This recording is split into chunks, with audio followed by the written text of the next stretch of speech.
If you think one woman sitting in the wrong seat can't shake an empire, think again. They told her to move. She refused. They smiled politely, then threatened her with security. What they didn't know, she wasn't just a passenger. She was the power behind the systems they depended on. A quiet black woman in seat 1A, armed not with outrage, but with ownership. By the time her plane took off, without her, 3 careers would be ruined. An airline would be forced to shut down, and an entire industry would face a reckoning. And it all started with one seat. The scent of citrus and leather hung in the air as I stepped into the Skylux first-class cabin, the kind of space engineered to whisper wealth. Everything gleamed. Brushed steel accents, plush cream seats, attendants in tailored uniforms with expressions carved in calm professionalism. I moved quietly to seat 1A, the window seat I had selected and paid for weeks ago. It wasn't just a preference. It was a small, intentional luxury I allowed myself in a world that so often demanded I shrink. I placed my briefcase carefully beside my feet, slipped off my blazer, and took a breath. From the corner of my eye, I noticed her, tall, slim, tailored in a pewter pantsuit, platinum blonde hair in a perfect chignon. She boarded with an air of practiced entitlement, heels clicking like declarations down the aisle. She stopped directly beside me and frowned. Her lips curved into something resembling a smile, but the ice in her gaze betrayed her discomfort. "You're in my seat," she said flatly. I looked up slowly. "This is seat 1A, yes?" "Yes, it's my seat. I always sit here." Her tone was not uncertain. It was commanding, like someone speaking to a housekeeper who'd forgotten her place. I offered a polite smile, reached into my wallet, and pulled out my boarding pass. "I'm assigned 1A, platinum status." Her eyes flicked to the ticket in my hand, but ignored it. "I'm Lorraine Chambers," she said, as if that should clarify everything. "This seat is usually reserved for me. Ask anyone." Before I could respond, a flight attendant approached. Blonde, composed, name tag reading Jessica. "Is everything all right here?" Her voice was sugar-sweet, but her glance skipped over me to focus on Lorraine. "This woman's in my seat," Lorraine said, with a soft laugh like we were all in on the joke. Jessica turned to me. "Miss Morgan, Brielle Morgan." She smiled tightly. "Miss Morgan, there may have been a mix-up. This seat is typically held for returning first-class members like Ms. Chambers. Would you mind relocating to 3A? It's just as spacious." I kept my tone even. "I'm a platinum member. This seat was booked in my name 2 weeks ago. I have confirmation if you need it." Jessica hesitated, her eyes scanning my boarding pass. Something flickered in her expression. Annoyance? Surprise? Pity? She quickly smoothed it out. "I understand, ma'am. It's just, Ms. Chambers is one of our long-standing clients. We try to prioritize continuity for our elite flyers." "Continuity doesn't override confirmed reservations," I said. I was still smiling, but my voice carried a quiet steel. Jessica blinked. "Of course. Let me just double-check with the supervisor." She turned quickly and disappeared up the aisle. Lorraine didn't move. Instead, she leaned slightly closer. "I've flown this route every week for the past 5 years. That seat is always mine. I don't know how you got it, but..." She let the sentence hang there like a stench. I turned back toward the window, choosing silence. A few rows back, I noticed a middle-aged man pull out his phone and aim it discreetly in our direction. A woman in 2D whispered to her husband, eyes locked on Lorraine. Jessica returned, this time with a different expression. Forced neutrality, tight around the jaw. "Miss Morgan, I'll ask one more time. Would you please relocate to 3A?" "No," I said, without raising my voice. "I paid for this seat. I have status. I'm staying here." Jessica opened her mouth, then stopped. Her gaze darted toward Lorraine, who now stood with her designer bag tucked beneath one elbow and an amused smirk playing at her lips. What happened next was subtle but definitive. As Jessica turned slightly toward Lorraine, Lorraine reached into the inner pocket of her coat, pulled out what looked like a folded bundle of crisp bills, and slipped it, smoothly, expertly, into Jessica's hand as she adjusted her scarf. Jessica didn't react at first. Then her fingers closed around the cash with a practiced ease and tucked it quickly into the side pocket of her uniform. It was all so seamless, so silent, so venomously ordinary. I felt it in my gut before I fully processed it in my mind. "I'd like to speak with the cabin supervisor," I said. Jessica hesitated. "He's currently preparing for departure." "Then I'll wait." Behind me, another phone camera clicked on. Someone whispered, "Is she seriously being bribed right now?" Jessica straightened. "I'm simply trying to ensure all our guests are comfortable, Miss Morgan." "Then let me sit in the seat I paid for." Her smile dropped entirely now. "Very well. I'll notify the supervisor." She turned and strode briskly toward the cockpit. Lorraine gave me a glance, filled with barely concealed disdain, and perched herself against the bulkhead divider, like a queen awaiting her throne. For a moment, everything felt quiet, but not peaceful. The kind of quiet you get before a storm. I sat tall, not because I was defiant, but because I knew every part of this moment had happened to people like me before. I knew how it felt to be treated like an invader in a space you'd earned your right to occupy. I had seen enough boardrooms, courtrooms, and classrooms to understand this wasn't about airline policy. It was about something older, deeper, more dangerous. And I wasn't going to move. I didn't raise my voice. I didn't argue. I didn't plead. I simply reached into my handbag, pulled out my phone, and began recording. Quietly, calmly. The screen glowed back at me, capturing the corners of faces now tinged with tension and judgment, and the seat that had become a symbol of something far bigger than a travel dispute. The screen reflected my own image too, poised, composed, but burning inside. Not with rage, with clarity. I tapped out a text with one hand. Clip started. Possible escalation. Prepare comms. Sent to Natalie, my head of public relations, who had been prepped months ago for exactly this kind of moment. Not because I predicted this flight, this woman, this crew, but because I knew it would happen somewhere, sooner or later. My thumb hovered briefly before typing a second message, this time to Jason, my general counsel. Documentation complete.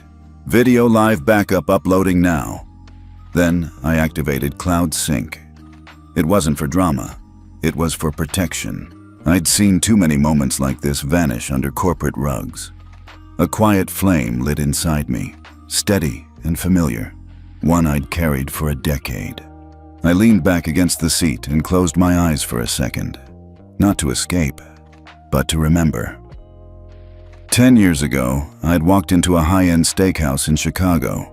I was 22, fresh out of undergrad, nervous in my newly thrifted blazer and clutching my resume folder. I had an interview scheduled with a partner from a consulting firm. The hostess had smiled at the couple behind me, led them to their table, then turned back to me with a dismissive flick of her eyes. "We're full tonight. I have a reservation. 6:30, Morgan." She tapped her iPad. "It's not showing. I'm sorry. Maybe you want to try somewhere else?" I'd watched as 2 more groups walked in after me and were seated promptly. I waited 30 minutes before the partner called to say, "I was told you never showed." The job went to someone else. And just like that, I'd learned something. The world doesn't always need to scream to push you out. Sometimes it just smiles, shrugs, and lets the door swing closed behind you. That moment had defined me, not with bitterness, but with resolve. I opened my eyes. The cabin hummed with a strange electricity. Conversations that had once been soft and disconnected now circled like clouds, thickening before a storm. I heard whispers from 2D. "This feels wrong," a woman murmured. "She has the card, the pass, everything," her husband replied. I could sense eyes flicking toward me, toward Lorraine, and back again. Some avoided looking altogether. Then a voice broke the silence behind me. Calm, measured, but firm. "This is unacceptable." I turned slightly. A man in seat 3C had stood up. He was black, maybe in his 40s. dressed in a gray suit with a navy tie and tortoiseshell glasses. His presence was quiet but undeniable. "She's not doing anything wrong," he said, louder now. "She paid. She has her card. What exactly is the issue?" Jessica, who had returned minutes before and stood stiffly by the galley, looked visibly uncomfortable. "We're handling the situation, sir," she replied, trying to smooth her tone. "No," he said, stepping forward into the aisle. "You're mishandling it. I've flown Skylux for 8 years. I've seen how some passengers get treated and how others get coddled. And I'm tired of the pattern." Lorraine rolled her eyes. "Oh, here we go." He turned to her. "You've said enough." Another passenger began recording. I caught a glimpse of a phone screen in row 4A lighting up. Jessica took a small step back, her eyes darting toward the cockpit again. I remained silent, still, focused. The man turned to me. "Miss, I don't mean to intrude, but if you need someone to vouch, I'll give a witness statement. This is not okay." I met his eyes. "Thank you," I said softly, "but I'm not going anywhere." He nodded, as if we were soldiers in the same silent war. The intercom chimed above. Jessica whispered something into her handheld radio. I caught pieces of it. "Supervisor inbound. Possible disturbance. Request review." I knew that tone. It wasn't, "We have a problem." It was, "We're about to make you the problem." I kept recording, not because I was afraid anymore, but because I was done not recording. I wasn't going to fight, scream, curse, or beg. That's what they'd expect. That's what they'd be ready to use against me. Instead, I would sit. I would document. And I would let the world see what silent prejudice looks like in real time. The cabin had changed. People were tense. Lorraine, still leaning smugly near the divider, folded her arms. "This is ridiculous," she muttered. "I should have been halfway through my Chardonnay by now." I didn't flinch. In that moment, I wasn't just Brielle Morgan, CEO. I wasn't just a platinum member or a wronged passenger. I was the quiet flame they hadn't noticed until it was too late, and I had no intention of going out. The shuffle of polished shoes against the carpet was soft, but every passenger felt it.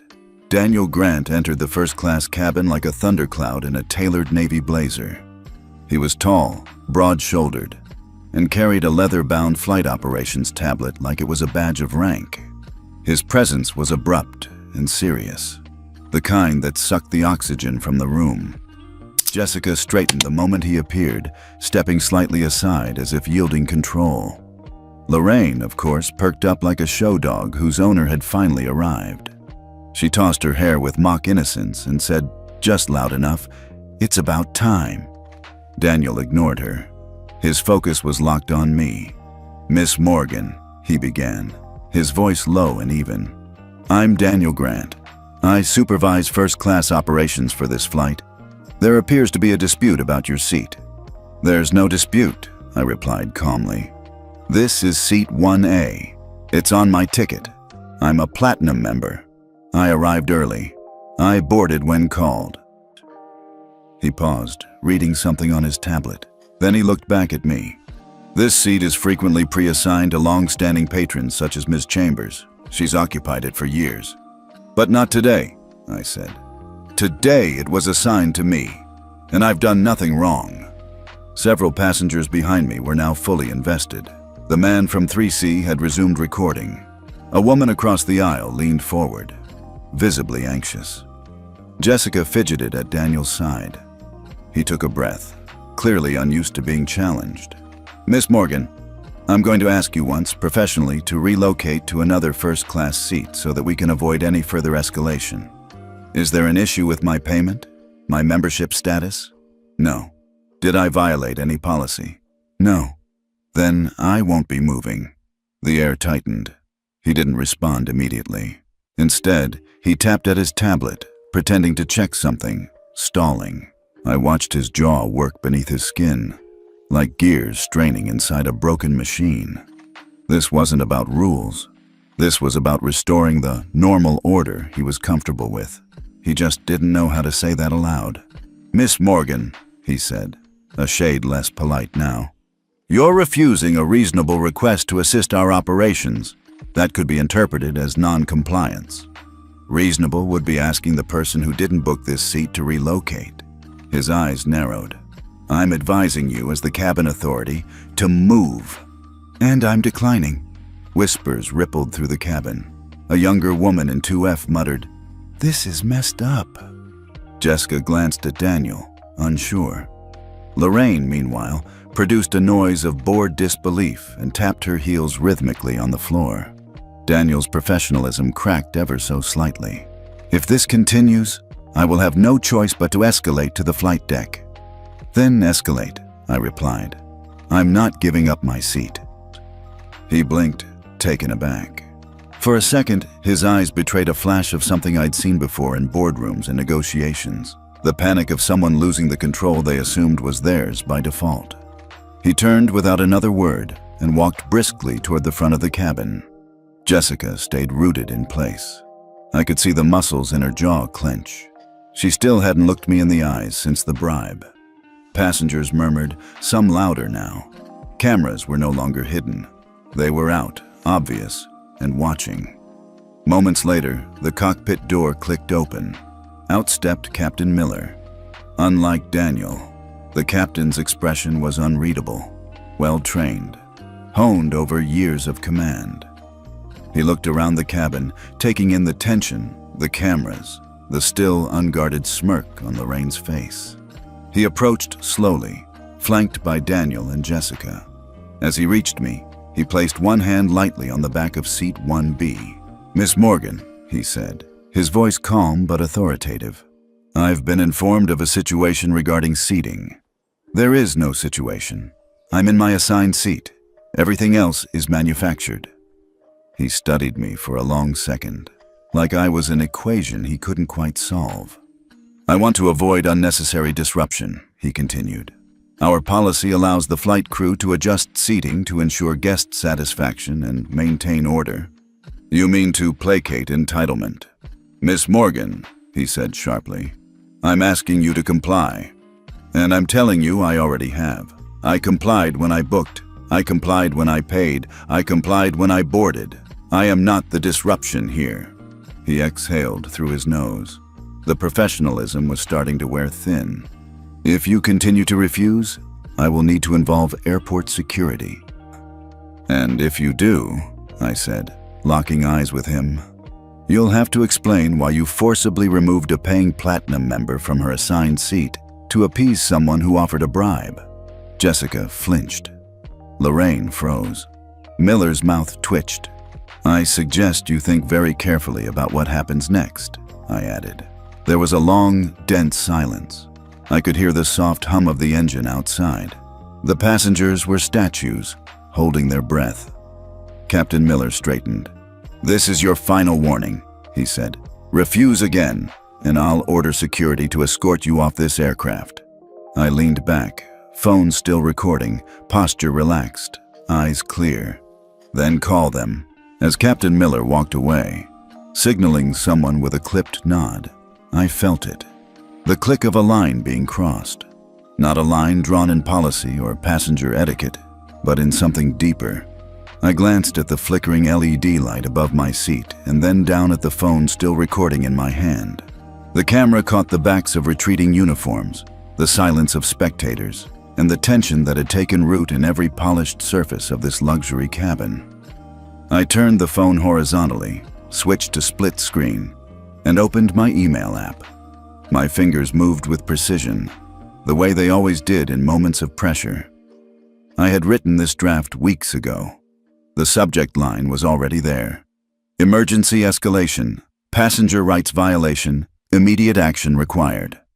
I updated the timestamp and appended a 30-second video clip showing Daniel's threats and the captain's ultimatum.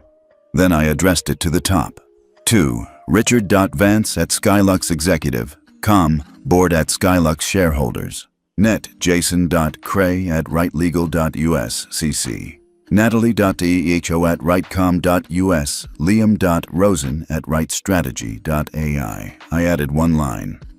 "This incident is now active. Video evidence attached. We proceed as discussed. I tapped send. Just like that, the fire moved beyond the cabin. Next, I opened a secure app, one designed by my company, Right Tech Solutions. I scrolled to Exec Override channels and tapped the first contact. Evelyn Liu. Strategic Chair, Skylux AI Implementation. The call rang twice. Then her voice, sharp and alert, filled my AirPods. Is it happening? I responded with a calmness that belied my surroundings. Yes, stage 1 initiated. You'll see the footage in 30 seconds. Trigger board review protocol. Audit team pre-clearance? Ready. I'm pushing it now. Good. Then I whispered what I'd rehearsed only once before, alone, on a dry-run Zoom call 2 months ago. The countdown begins. I hung up. Jessica watched me from across the aisle, fidgeting with a tray of unused champagne flutes. Daniel stood near the galley, whispering harshly into a headset. Lorraine was back in her corner, phone in hand, smiling as if she'd already won. She didn't know that I had just detonated the first charge beneath her glass fortress. From the outside, I must have looked calm, too calm, the kind of stillness that made people suspicious, as if I knew something they didn't, because I did. By the time Daniel re-entered the cabin, something had shifted. Not in the passengers, many of whom were still fixated on their phones, but in the atmosphere. The artificial calm of first class had been replaced by the kind of quiet that precedes either turbulence or truth. He approached with a tight jaw. Security has been notified. They'll meet us at the gate before departure. I nodded once. Thank you for the update. It clearly rattled him. He expected pushback, pleading, maybe even tears. What he got was a woman typing into a second device, my tablet this time, now connected via tethered hotspot to my phone. On the screen, a dashboard with charts, metrics, and a live update ticker that read, Right System Override Protocol, Stage 1, Escalated. Status, Confirmed Board Access, Enabled Audit Signal, Sent. I slid it back into my tote. Anything else? I asked Daniel. He faltered. Do you understand what's happening here? Yes, I said. And by the time we reach taxi clearance, everyone will too. 2 rows behind, a woman with salt and pepper hair turned to her companion and whispered, I think she's more than just a platinum member. Her husband leaned in. What makes you say that? She's not flustered. She's prepared. The young man in 3C, who had defended me earlier, now stared with dawning realization. He pulled out his phone again and checked something, maybe a business profile, maybe a headline. He looked up at me, eyebrows raised. That was the first moment the cabin began to suspect that this was more than just another case of discrimination. This was a reckoning, meticulously planned. Minutes passed. I didn't speak. I didn't flinch. I watched the shifting faces, the twitching glances toward crew, and the devices now silently capturing it all. Lorraine finally broke the silence. I've never seen such drama over a seat. You'd think she was royalty, she sneered, half laughing. I turned my head, met her eyes. I'm not royalty, I said evenly, but I do own the tech platform that runs 62% of Skylux's customer interface. She blinked. And I also hold a significant equity stake through Right Tech's investment arm, 27% if you want to be exact. Lorraine scoffed. You're bluffing. Jessica's hand went limp. The tray tilted slightly in her grip. Try me, I said. The passengers weren't whispering anymore. Now they were just staring. Someone muttered, Wait, did she say 27%? The man across the aisle looked at his phone, mouth slightly open. She's Brielle Morgan, the AI ethics CEO. Right Tech. Another added, I read her interview last month. She's implementing fairness protocols for luxury brands. Daniel paled. Lorraine's lips parted, her bravado crumbling like ash. Jessica backed toward the galley, as if hoping the bulkhead would swallow her. Captain Miller reappeared, his expression unreadable. but there was a hint of calculation behind his eyes. He scanned the scene, saw the sea of phones, the still recording passengers, and the woman at the center of it all. Me. I looked at him and said, "Captain, before you proceed with the removal order, I'd advise you to check your inbox. Your board has likely issued new guidance." He didn't respond, but his earpiece crackled to life. Then his face changed, only slightly, but enough. And that was when everyone in first class knew something massive had just begun. It took less than 30 minutes. One passenger uploaded the footage to TikTok, another to Twitter. By the time the plane door had even closed, the video had over 45,000 views. A woman's calm refusal, a crew's thinly veiled coercion, a captain's escalation, and then the moment that ignited it all. "She owns the damn tech behind the airline." The quote had been captured clearly by a teenager in 4D. It became the unofficial title of the clip. By the time Captain Miller stepped into the cockpit again, his name was trending. By the time Jessica tried to discreetly step out of sight, people online had already screenshot her face. By the time Lorraine angrily muttered, "She's bluffing," commenters had found her LinkedIn, her law firm bio, and even a photo of her sipping champagne in the exact same seat on a previous flight, smug and glowing. The first hashtag to trend was simple: "Justice for Brielle." The second came a bit later: "Ethics over privilege." Then came the deep dives. Investigators, both amateur and professional, uncovered everything. Brielle Morgan, CEO and founder of Right Tech Solutions, creator of Right Core, the AI-powered ethics surveillance and fairness optimization engine used by multiple Fortune 100 service companies, including Skylux Airlines. Her face had been on Fast Company 2 months ago. She'd been a keynote speaker at the Global AI Responsibility Forum. Time had listed her among the 100 most influential women in tech. And now, she had just been publicly told to move because someone else always sat there. You couldn't script irony that brutal. In Skylux's downtown HQ, Richard Vance, the CEO, was pulled from a late breakfast meeting when his VP of Communications slid a phone in front of him. He watched the clip, stone-faced, as the ending line played. "Captain, before you proceed with the removal order, I'd advise you to check your inbox. Your board has likely issued new guidance." His phone vibrated again.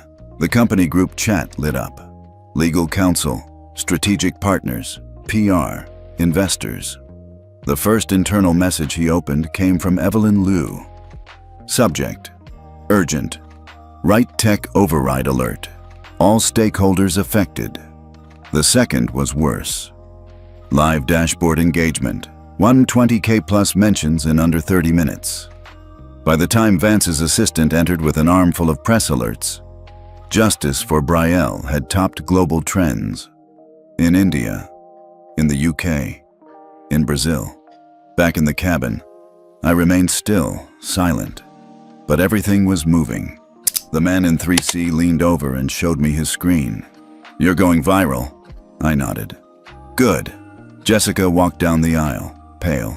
She was no longer pretending to be composed. Lorraine had retreated to her seat, legs crossed tightly, phone clutched like a lifeline. But her screen was betraying her too.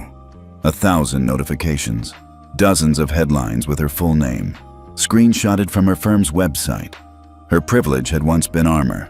Now it was evidence. The other passengers didn't try to hide their reactions anymore. Some applauded quietly. Others just looked stunned.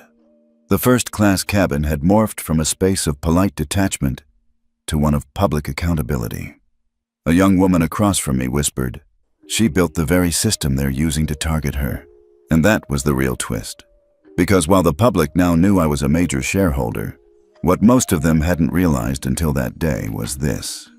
Right Tech didn't just build Skylux's customer service AI, it powered the ethical compliance layer that reviewed employee behavior, decision-making patterns, loyalty status enforcement, and complaint resolution across every level.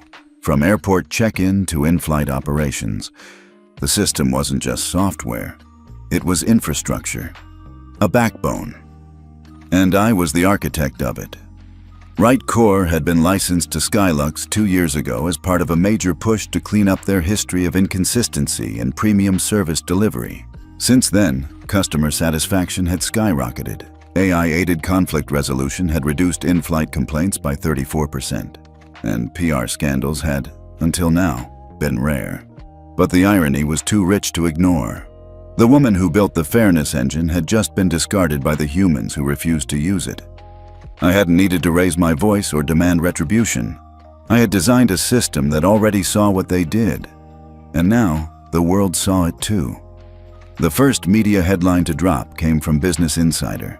Skylux Airlines faces backlash after forcibly removing CEO of their own ethics tech provider. CNN followed with, "She wrote the rules. They broke them anyway."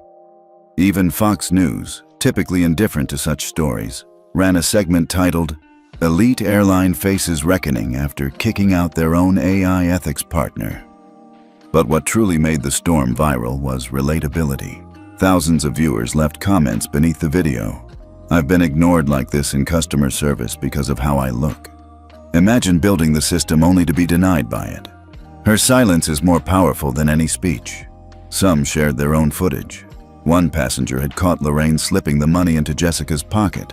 Another had recorded Daniel's threat, up close. A journalist tweeted, "Skylux's biggest error wasn't just the discrimination. It was underestimating a woman who built their conscience." And as the internet erupted, I remained seated. I didn't gloat. I didn't speak to the press. I just watched the sky outside the cabin window, gray clouds passing gently, unaware that a storm had already broken loose below. Because this wasn't just about me anymore. It was about everyone who had ever been told in 1,000 quiet ways that they didn't belong. And now, we were all watching. At 9:38 a.m., the skylit boardroom on the 43rd floor of Skylux's Manhattan headquarters was a war zone in suits. What had begun as a routine quarterly check-in had now imploded into a full-blown crisis response summit. Dozens of executives, some with half-tied ties, others still cradling half-empty lattes, stared at the screen at the front of the room. On it, a paused frame from the viral video. Brielle Morgan, seated calmly in 1A, her boarding pass in one hand, phone in the other. Around her, chaos, uniforms, glares, and the stiff smile of Lorraine Chambers. The captions were unforgiving. "She built the system they're using to erase her. #Justice for Brielle. Skylux exposed. Ethics over privilege." Richard Vance stood at the head of the table, pale, arms stiff by his side. The CEO of Skylux Airlines had weathered PR storms before. A customer injury, a flight delay fiasco, even a threatened union strike. But this was seismic. The room was buzzing. His chief legal officer whispered, "The footage is being used by 3 major networks. Our legal exposure is significant." The head of PR shook her head. "We can't contain it. The hashtags are still climbing. #Justice for Brielle is now trending in 27 countries. Vance didn't blink. He couldn't, because his brain was still catching up to the last thing his VP of strategy had said. "She's not just a customer. She's a strategic stakeholder." "What do you mean?" Vance had asked flatly, voice low. The answer had hit him like a gut punch. Right Tech owns 27% of Skylux equity through venture holding syndicates. Brielle Morgan controls every one of those votes. He'd staggered back, eyes searching the screen again, this time not for the woman's face, but for the signals he had missed. The steely posture, the stillness, the calculation. Not defiance. Leverage. "She has veto power," someone muttered from the far end of the table. "She could block any board decision if she wants." "Or worse," said the CFO, "she could call for a shareholder vote to unseat executive leadership." Vance gripped the table. His mouth was dry. "No one told me," he muttered. "We didn't know," said Evelyn Liu, his head of innovation. The shares were split across multiple vehicles, quietly acquired over the last 2 years. We assumed it was institutional flow. "She outmaneuvered us," the PR officer whispered. "No," Vance said. "She outplanned us." He turned back to the screen. The footage had been updated. New angle. Someone from 3C. Clear audio.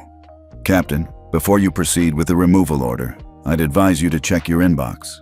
And then came the twist. Not the public one. Everyone now knew she built the ethics AI. Everyone now knew she had been removed unjustly. No, this was the private twist.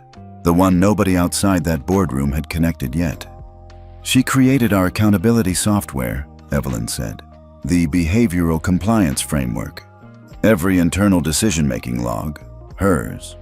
She knows where every skeleton is buried," Vance breathed. Legal nodded grimly. "She could expose hiring bias, loyalty abuse, customer discrimination trends. Everything." There was silence. Then the director of data risk entered the room, a printed report in hand. "She just triggered the audit clause in her partner agreement," he announced. "It's official. We're under internal review." "What kind of audit?" Vance asked. "A full one," the director replied. "System-wide, customer data, loyalty enforcement, staff conduct. That clause gives her team real-time access." Vance sat down. Actually sat down. Not slowly, not symbolically. He collapsed into the leather chair like a man who'd just seen the bottom of a cliff from the wrong side of a fall. On the other side of the boardroom table, Evelyn scrolled through Brielle's LinkedIn profile. She read aloud. "My mission is to turn AI from an instrument of convenience into a tool of ethical accountability." She looked up. "She warned us, just not out loud." Vance stared at the image of Brielle on screen. Still in seat 1A, still not shouting, still not flinching. "She's not even speaking," he muttered. "She doesn't need to," said Legal. "The system she built is doing it for her." Then came the final blow. An intern from Digital Comms, no older than 24, rushed into the room holding a tablet. "There's a new video. One of the passengers uploaded a side-angle clip. Shows Lorraine Chambers slipping cash into Jessica's jacket pocket. Full view." The room fell into stunned silence. "And," the intern added, hesitating, "a third video from another angle shows Daniel Grant saying, 'Don't fight the system, Miss Morgan. We can make this very unpleasant.'" Gasps.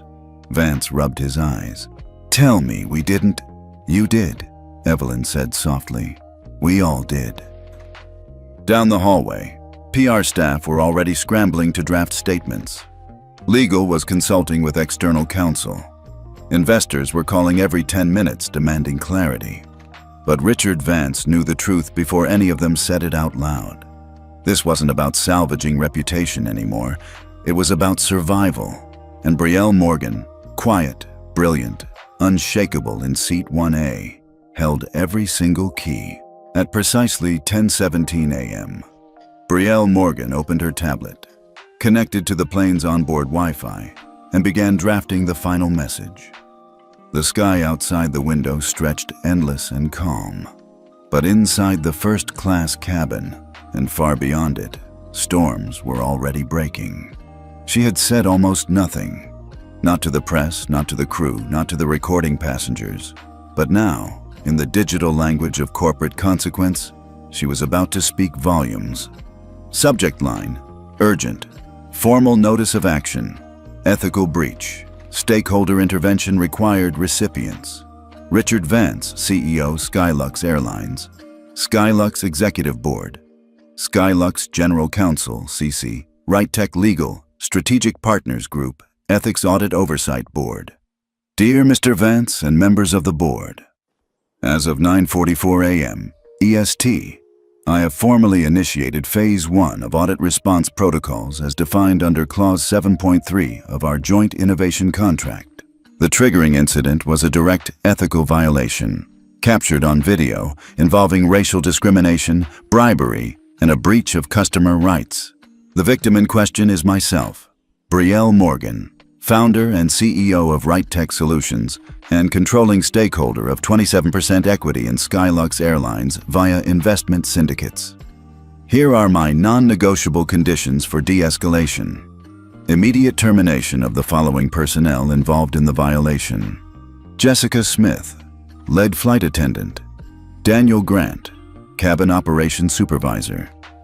Captain Martin Miller, Flight Deck Commander. A formal public apology issued within 24 hours to be reviewed and approved by Right Tech legal and PR teams before publication. An emergency shareholder meeting scheduled no later than 5 o'clock p.m. is set today to review the board's response and proposed corrective actions. Failure to comply with the above will result in full public release of all unedited video footage from 3 independent passenger sources, including audio of coercive threats and monetary exchange. Immediate withdrawal of all equity holdings held by Right Tech and partner funds, valued at current market estimate of $312 million. Termination of our $80 million AI ethics and optimization contract, including revocation of software licenses, removal of back-end support, and deactivation of behavioral accountability frameworks. I urge you to consider the cost of silence versus the value of accountability. Sincerely, Brielle Morgan, founder and CEO, Right Tech Solutions lead stakeholder, Skylux Airlines. She reread it once. No dramatics, no threats masked as suggestions. Just clear consequence. And then, with one firm tap, she hit send. In the Skylux HQ boardroom, Vance's inbox pinged. The silence that followed could have cracked glass. His eyes scanned the message, twice, before he pushed his chair back slowly and stood. He handed the tablet to his general counsel, whose face blanched before he finished reading the second paragraph. "She's not bluffing," someone whispered. "Of course she's not," Vance snapped. But his voice lacked conviction. The head of strategy leaned forward. "If she pulls the plug on the Right Tech contract, we lose our entire AI backbone. We're not talking features. We're talking foundation." The CFO added, "And if she withdraws her equity stake, it signals a loss of confidence. Other institutional investors will follow. Stock will crash," murmured someone else. The general counsel cleared his throat. "We need to make a decision. Fast." Vance looked around the room, faces lined with anxiety, pride melting into fear. "She's asking us to fire 3 of our most senior personnel, in public." "She's asking us to survive," Evelyn Liu replied. "There's a difference." Vance didn't speak for a moment. Then he turned to his assistant. "Get HR on standby. Prepare separation notices. All 3. Full terminations." The assistant nodded and bolted from the room. Then Vance turned to legal. "Draft an apology. No excuses, no passive language. I want it signed, stamped, and waiting for her team to approve by 1 o'clock p.m. He glanced down at the message again. "Emergency shareholder meeting." He sighed. "Set the call for 4:30 p.m. today." Back in the cabin, Brielle sat quietly, gaze fixed out the window as the clouds drifted past. Jessica had disappeared into the galley. Daniel had not returned since last speaking to the captain. Lorraine had finally put her phone down and stared blankly ahead, her shoulders no longer proud, her posture sagging under the weight of exposure. The flight hadn't even taken off, and already careers had been shattered, policies rewritten, a company turned inside out, and all without a single raised voice. She pulled out her phone again, tapped open a message thread labeled "Next Steps, Board Call." Brielle. "Ultimatum delivered. Awaiting response." Natalie, head of comms. "Media already suspecting terminations incoming. Press holding for official statement." Jason, legal. "If they cave within the hour, we'll delay full footage release. But clock's ticking." Liam, strategy. Other airlines watching. "You've got the industry's attention now." Brielle put the phone down and exhaled slowly. She didn't feel triumphant. She felt focused. This wasn't vengeance. This was structure. She had given them the tools. They chose not to use them. And now she was making sure they never forgot what happened when you ignore the system you were given to prevent the storm. Because it wasn't about the seat anymore. It was about every person who'd ever been removed, overlooked, silenced. Not because they lacked merit, but because someone else always sat there. Not today. Today, the system fought back, and its voice was hers. At exactly 1:02 p.m. ESTT, A formal press release went live on Skylux Airline's official website, social media pages, and wire services. For immediate release. Subject: Executive response to ethical breach. Immediate personnel action. In light of the incident involving Platinum passenger Ms. Brielle Morgan aboard Flight 717, Skylux Airlines confirms the immediate termination of the following employees, effective today. Jessica Smith, Lead Flight Attendant Daniel Grant, Cabin Operations Supervisor Captain Martin Miller, Flight Commander. These individuals were found to have violated internal ethical standards, engaged in inappropriate prioritization of passenger treatment, and failed to uphold company values of inclusion, respect, and integrity. Skylux deeply regrets the incident and offers a formal apology to Ms. Morgan and all passengers impacted. A comprehensive internal review and system-wide reform will follow. The statement went viral in minutes. The public reaction was swift and exacting. In online comments, group chats, live streams, and comment sections, justice wasn't just welcomed, it was celebrated. Finally, accountability with teeth. They thought she was alone. They forgot she owns the building. Don't mess with someone who built the firewall you tried to hide behind.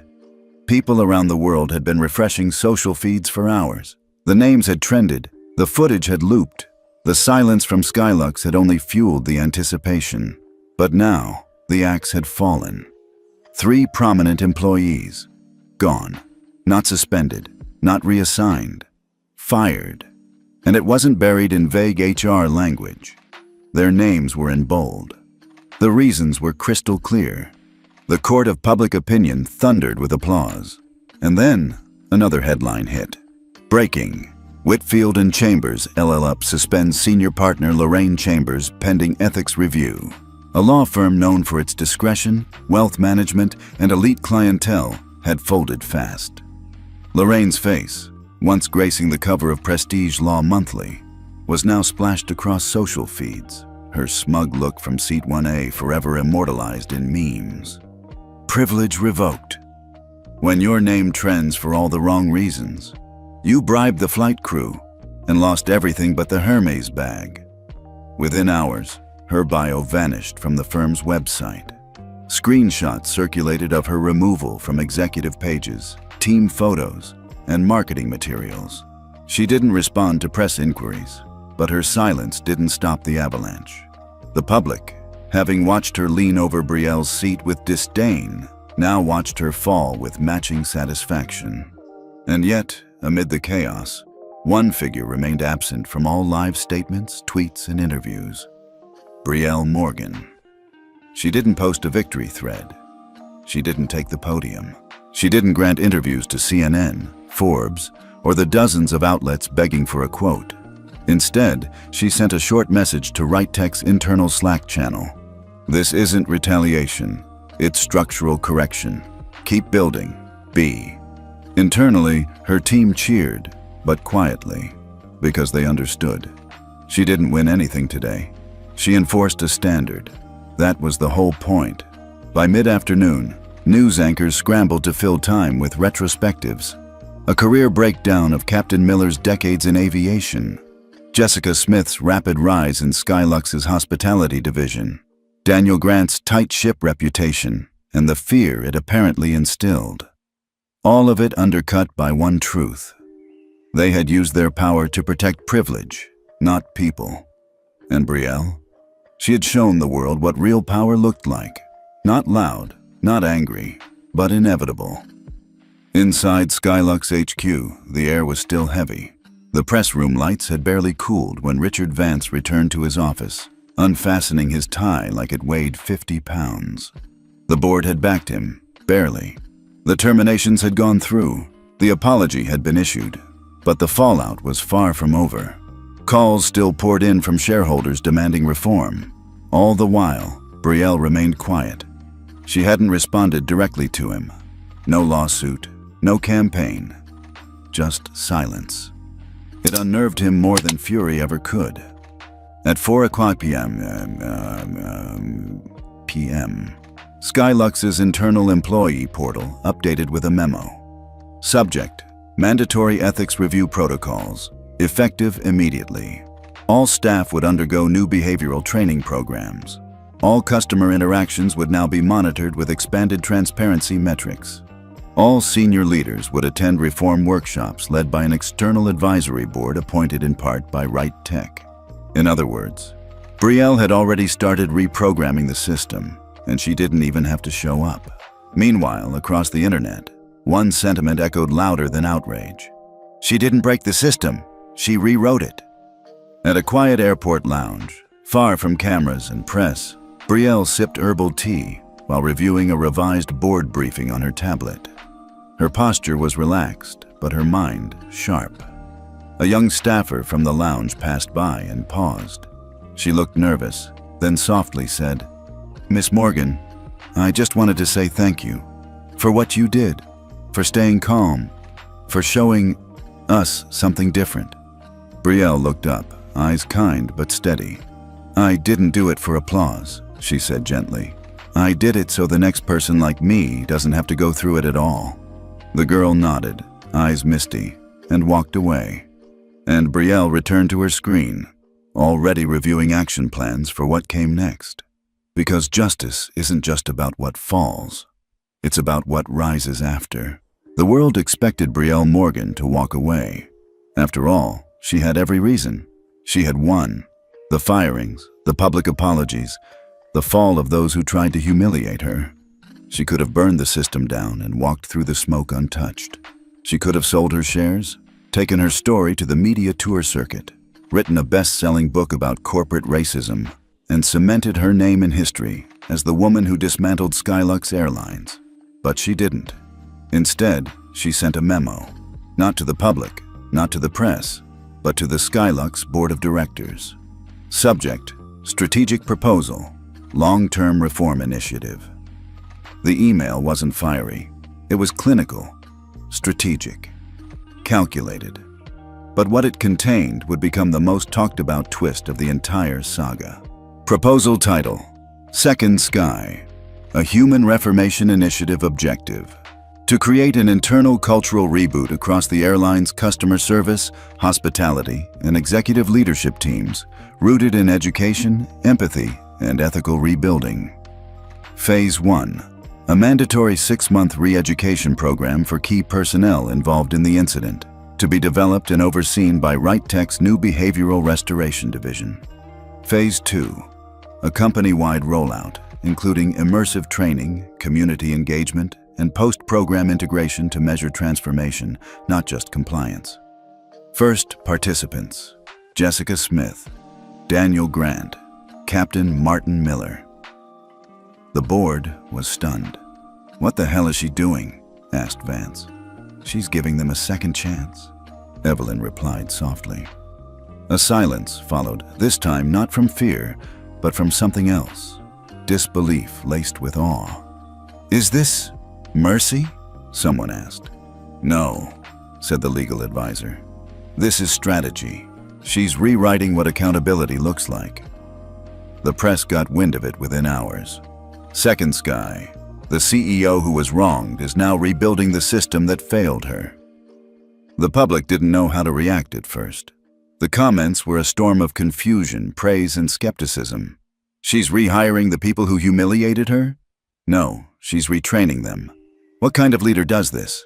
The kind who doesn't want revenge. She wants results. Others were more emotional. This is real power. Quiet, principled, visionary. She doesn't just want them gone. She wants them to grow. And behind the scenes, the three names at the center of it all sat silently in their respective living rooms, reading their invites to something they never thought they'd be offered again.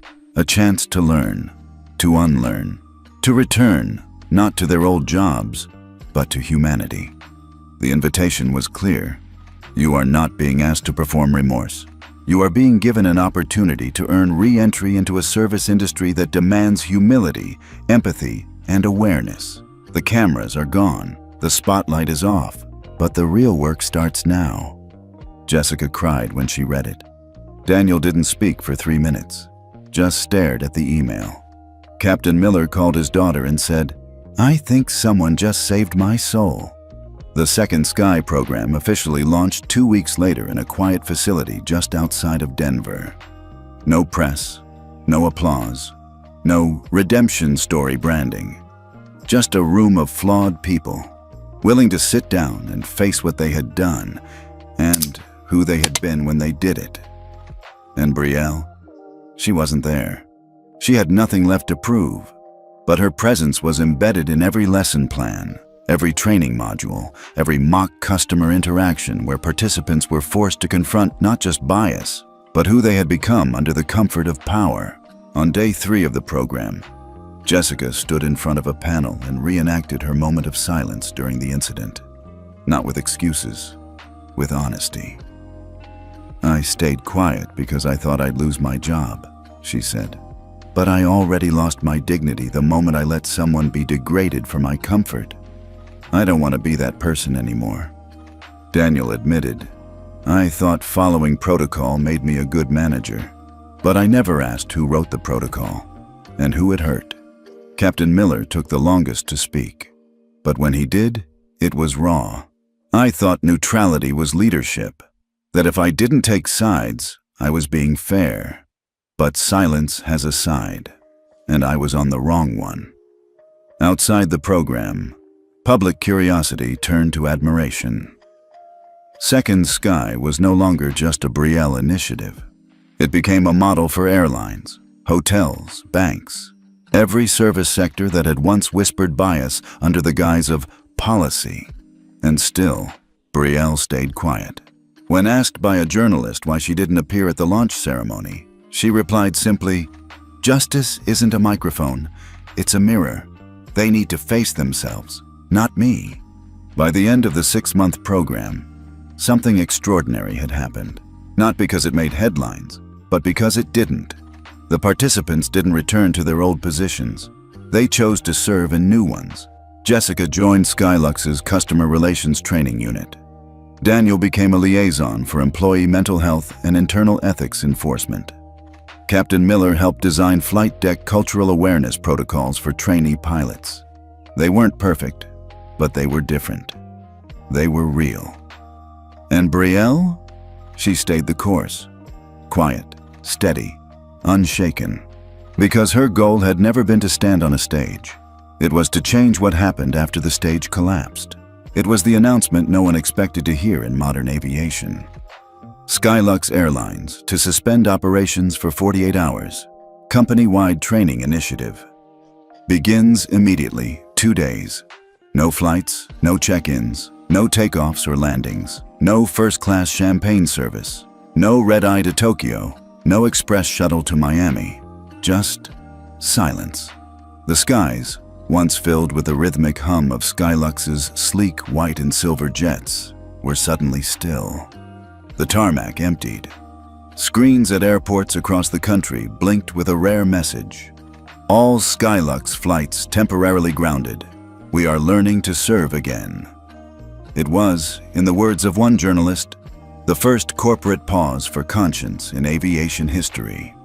Inside Skylux's sprawling terminal at JFK, customer service counters had been replaced with empathy booths. Uniformed staff sat across from facilitators trained in social psychology, role-playing real-life scenarios that mirrored the very incident that had shaken their company to its core.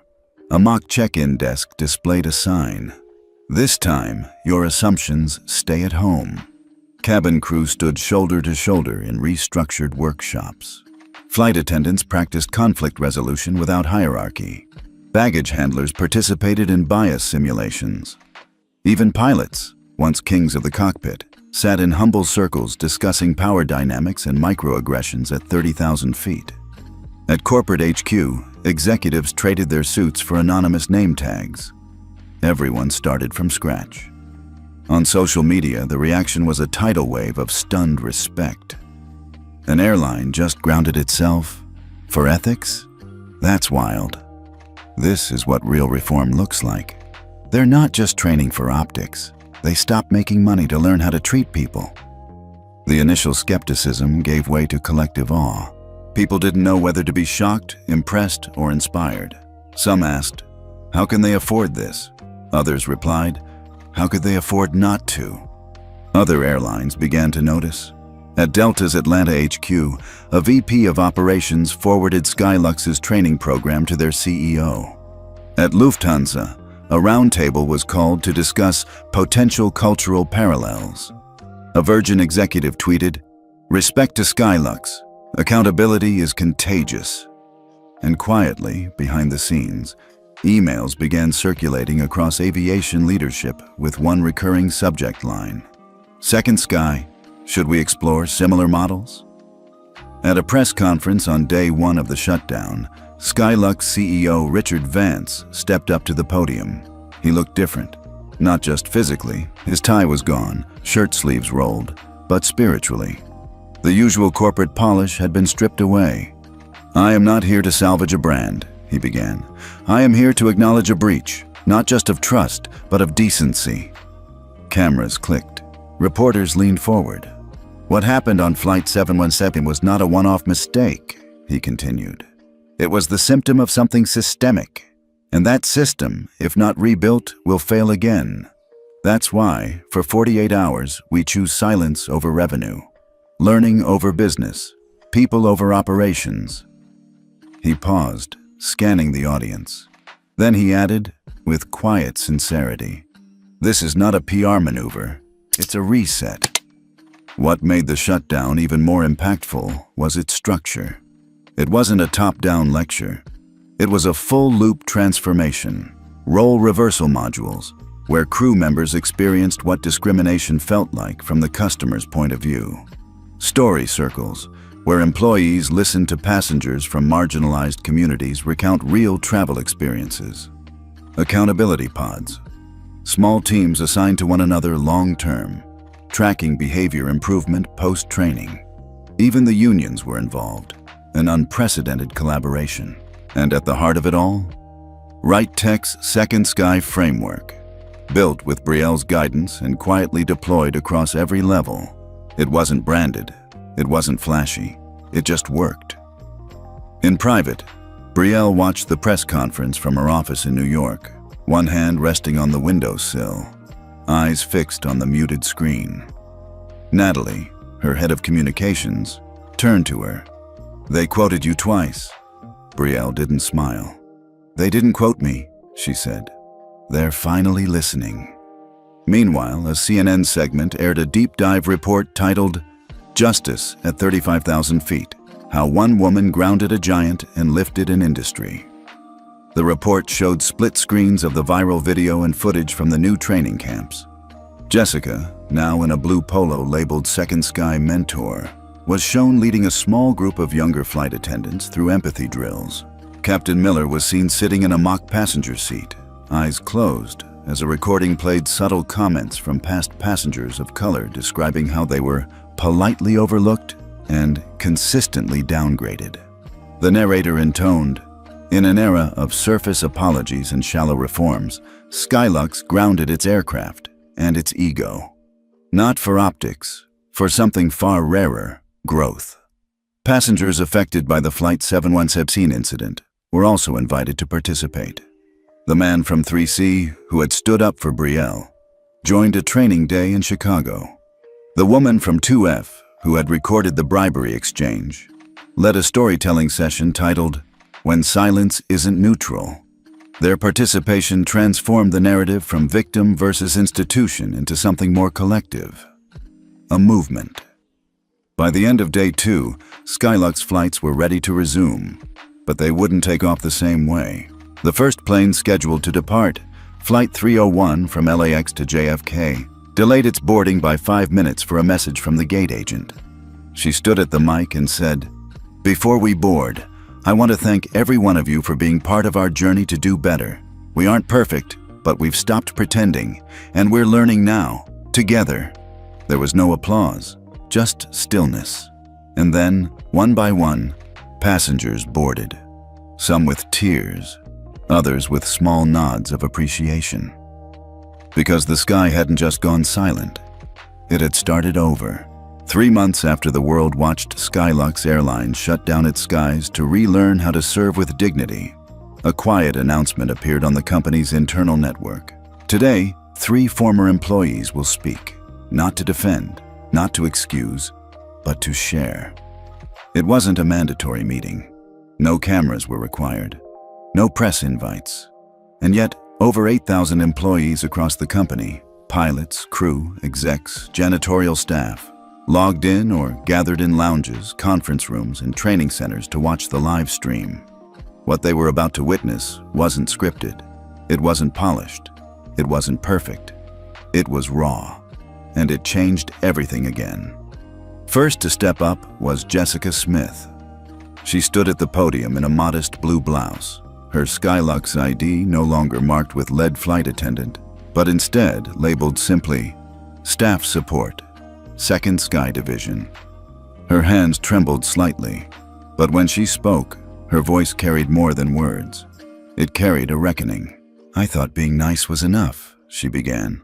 "I thought smiling at passengers and offering them wine made me a good person." She looked up. Her eyes were wet. "But when I was asked to protect privilege, I did. When I was given the chance to speak up, I stayed silent. When I was offered money to ignore injustice, I took it." Gasps filled some rooms. Others sat frozen. Jessica continued. "I wasn't malicious. I was compliant. I thought going along was survival. But now I see. Every moment I went along, someone else paid the price." She paused. "I want to say to Brielle Morgan, thank you for not just holding me accountable, but for giving me the chance to face who I had become. I may never be the same, but that's the point." The audience didn't clap. They absorbed. Because this wasn't performance. It was penance. Next came Daniel Grant. He stood taller, still bearing the stiffness of someone trained to control spaces, but his shoulders were lower now. His tone, softer. "I was known for order," he began. "Punctuality, discipline, structure." He glanced down, then back up. "But I never questioned what that structure protected." He walked slowly across the stage. "Every time I enforced protocol, I told myself I was serving the system, but I never asked, whose system? Built by whom? For whom?" He shook his head. "I told Brielle not to fight the system, but now I understand. It was never the system that needed protecting. It was the people the system ignored." A murmur ran through the crowd. Daniel placed a hand on the podium. "I used to think leadership meant keeping things running smoothly. Now I know real leadership is stopping everything when it's going wrong." He stepped back. A long silence followed. A reverence, not for who he was, but for who he had the courage to become. Finally, the lights dimmed. A single spotlight lit the center of the stage. Captain Martin Miller walked out, uniform pressed, flight cap in hand. He looked older, not from time, but from transformation. He stood silently for a moment, then said, "I was in command of thousands of flights in my life. I've landed in typhoons, diverted mid-air emergencies, once landed a jet with one engine down." He gave a wry, tired smile. "But nothing scared me more than having to look into the mirror after Flight 717. The room fell absolutely still. "I always believed in fairness," he said. "I believed that by staying neutral, I was being just. I didn't shout at Brielle. I didn't insult her. I simply followed policy." He paused, looked around. "But silence isn't neutral. Neutrality isn't justice." He stepped forward, his voice low but resolute. "Brielle Morgan didn't just sit in seat 1A. She held a mirror to all of us, and I saw a man who valued comfort over courage." He placed his captain's hat gently on the podium. "And I want my future legacy to reflect a different kind of pilot, one who knows the most powerful position in the sky is the one that protects every voice on board." The stream ended, but the echoes had only just begun.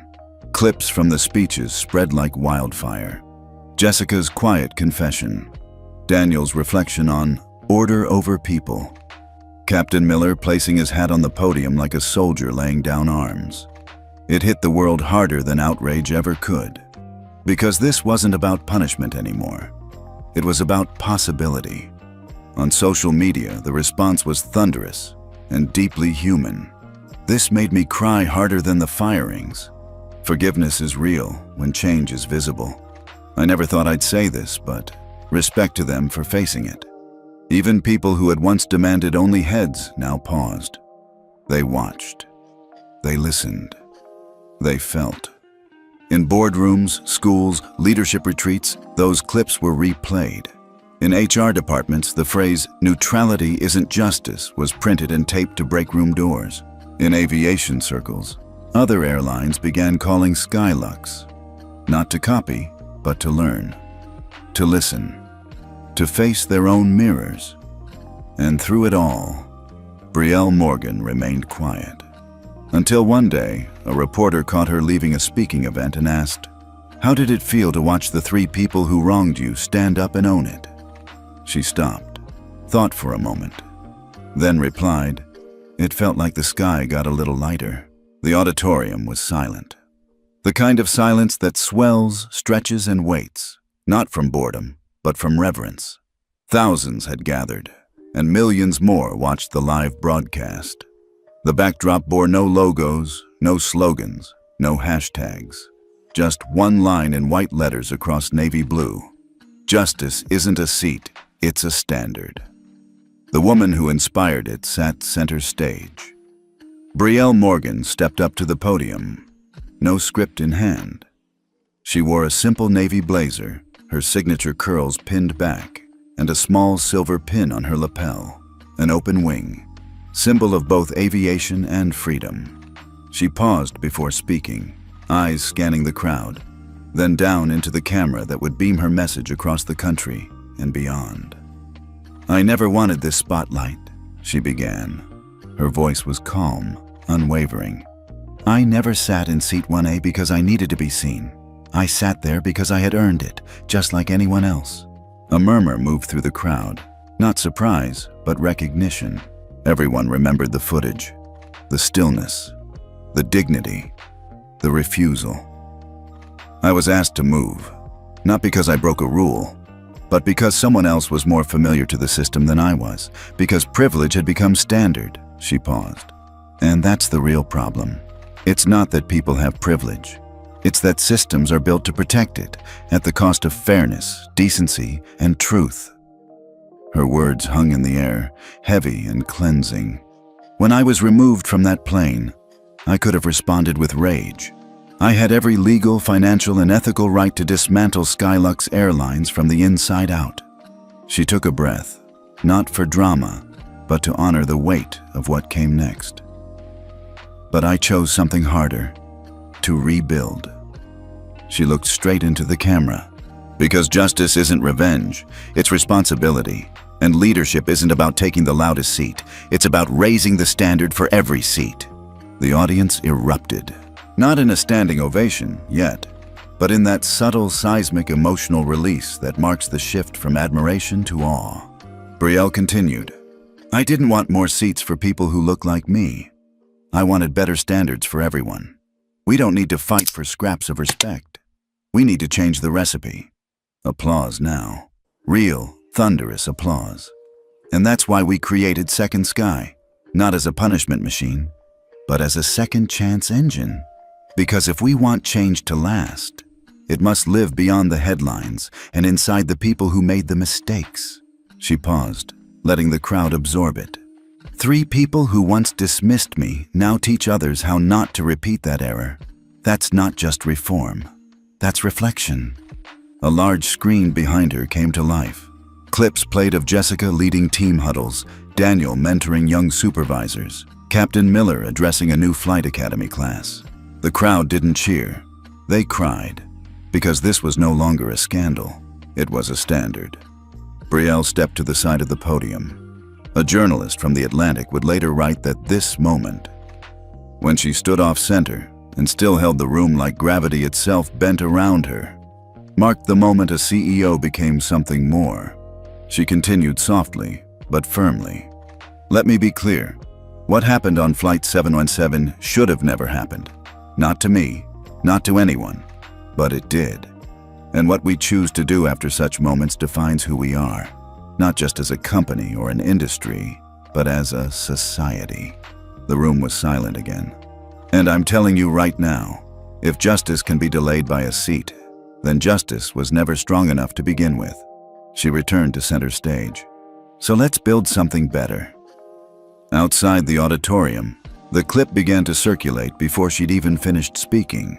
Within 30 minutes, it was the #1 trending video across every major platform. We don't need more seats. We need better standards. Justice isn't revenge. It's responsibility. Raise the standard, not just the voices. Clips flooded classrooms, corporate Slack channels, HR newsletters. Even airline competitors played the speech during internal town halls. One Southwest pilot wrote, "I showed this to my crew. We cried. Then we changed our onboarding protocol." A Delta executive posted, "Her story wasn't just about Skylux. It was about all of us. We needed her wake-up call." And across social media, people reshared the now iconic image of Brielle standing at the podium, flanked not by security or lawyers, but by her own calm.